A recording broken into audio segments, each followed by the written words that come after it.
Kale knew he was never important. He was just a human mechanic, sent on missions because he was easy to replace.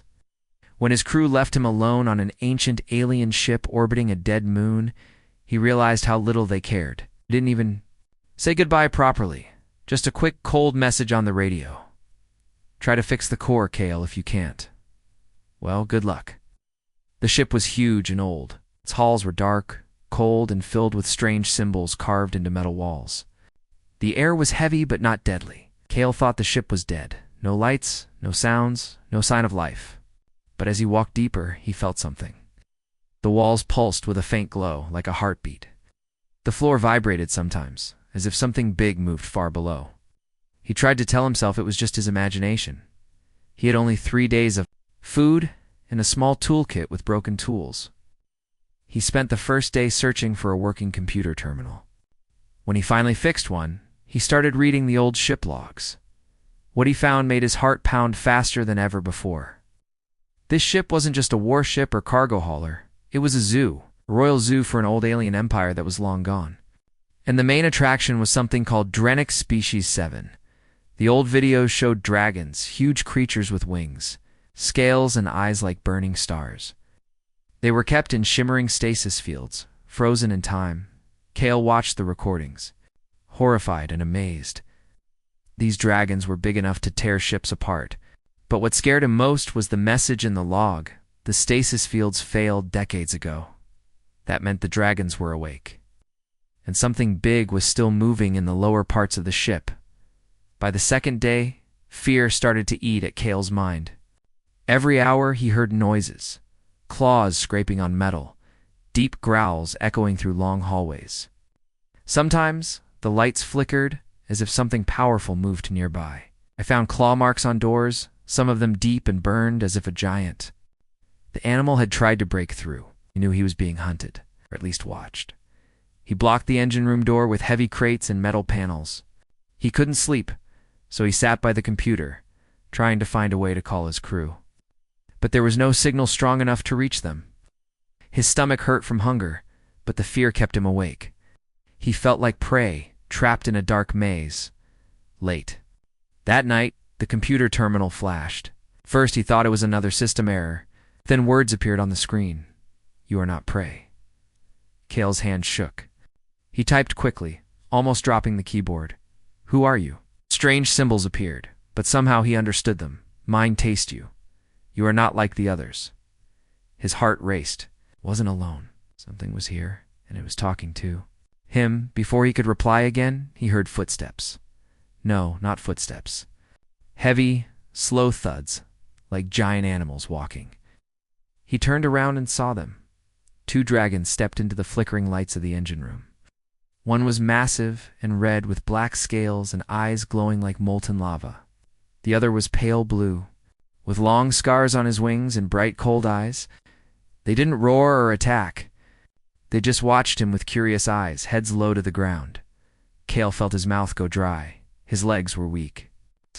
But he raised his hands slowly. "I'm not here to hurt you," he whispered. The red dragon let out a low growl, deep and rumbling. But the blue one stepped forward carefully. Kale heard a voice, not in his ears, but in his mind. It was slow, ancient, and powerful. "You speak. You do not scream. Good." Kale's eyes widened. "You can understand me?" The dragon's eyes blinked once. He tasted thoughts. Language is meat of meaning. Kale tried to understand those words. He realized they could read his mind, or at least feel his emotions. He took a deep breath. "My name is Kale," he said. The blue dragon's eyes brightened a little. "I am Savax. The red one is Rand." Rand's eyes narrowed, but he didn't move closer. They watched him for what felt like hours. Kale slowly went back to fixing the reactor panel. The dragons followed his every move with sharp eyes. When he used his soldering tool and bright sparks lit the dark room, Rand tilted his head and made a strange, low sound, almost like a laugh. Kale gave a nervous smile. "You like that?" he asked. Savax's long body curled around the deck. "Like a living wall. You heal the ship. You are different." Kale felt something warm in his chest. He had been alone and terrified. Now he wasn't alone anymore. He spent the rest of the night working while the dragons stayed with him. They didn't attack. They didn't roar. They watched, curious and calm. He realized they had been alone for so long, trapped in this dark, broken ship. Maybe they were just as scared and lonely as he was. As he finished reconnecting wires, the ship hummed. Weak lights turned on in the hallway outside. Rand gave a soft trill that almost sounded like joy. Kale couldn't believe it. He looked at Demon said softly, "We can fix this ship together." Savox lowered his giant head beside him. "You are not food. You are something else. You are hope." The next morning, Kale woke up lying on the metal floor. Savax was coiled around him like a warm wall. Rand's big head rested on a broken crate nearby. Felt safe for the first time since his crew left him. He remembered what Savox had said. "You are hope." He decided he would not leave these dragons behind. He spent the next 2 days working with them. Kale fixed broken wires, old pipes, and control panels. The dragons showed him secret tunnels and hidden rooms in the ship. He realized the ship was more than a machine. It was alive. The dragons called it the blood ship because its systems felt like living veins. As Kale worked, lights came on in long dark halls. Warm air started to flow again. The ship felt less dead. Rand and Savax helped him carry heavy tools and parts. Sometimes Rand would make a low sound that almost sounded like laughter when a light turned on or a door opened. He was fixing the ship and helping his new friends. But on the 4th day, a message crackled through the old radio. "We're coming to get your body. If there's anything left, got bored waiting for you to die." It was his old crew. They were back. Kale's hands clenched. He knew they were only coming because they thought he was dead or wanted. To steal something from the ship, a few hours later, the human ship docked. The crew walked into the hangar with stun guns and nets. They looked around carefully, eyes wide. They found Kale sitting calmly on a beam, drinking water he had cleaned from the ship's systems. Rand stood behind him like a giant guard. Savox was curled nearby, her eyes glowing. "You abandoned me," Kale said. His voice was cold and strong. "You thought I was dead?" The crew leader, Vaughn, stepped forward. He looked shocked, but tried to hide it.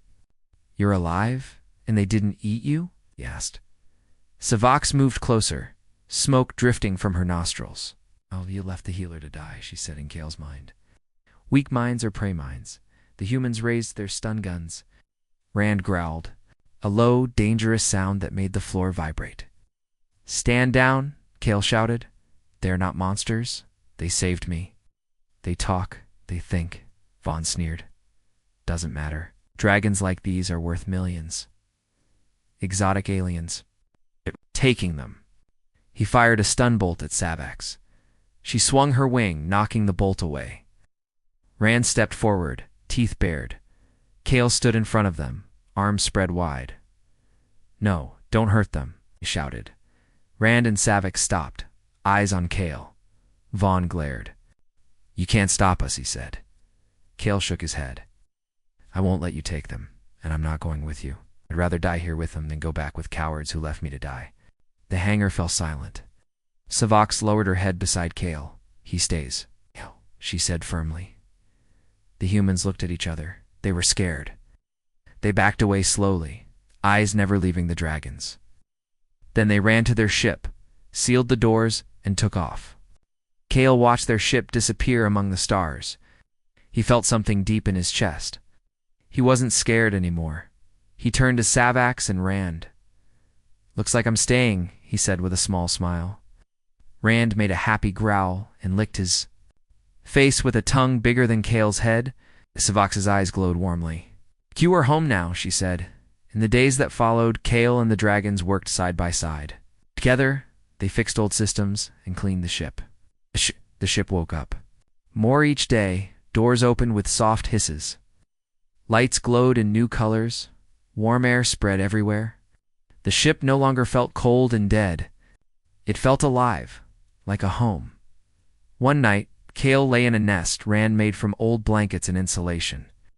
Stars shone outside the cracked window. He looked at Savax's large, kind eyes and whispered, "I used to think I was nothing." Savax's eyes blinked softly. You fixed more than metal, Kale. You fixed our hearts, she said. Kale smiled for the first time in a long time. He knew he was no longer alone.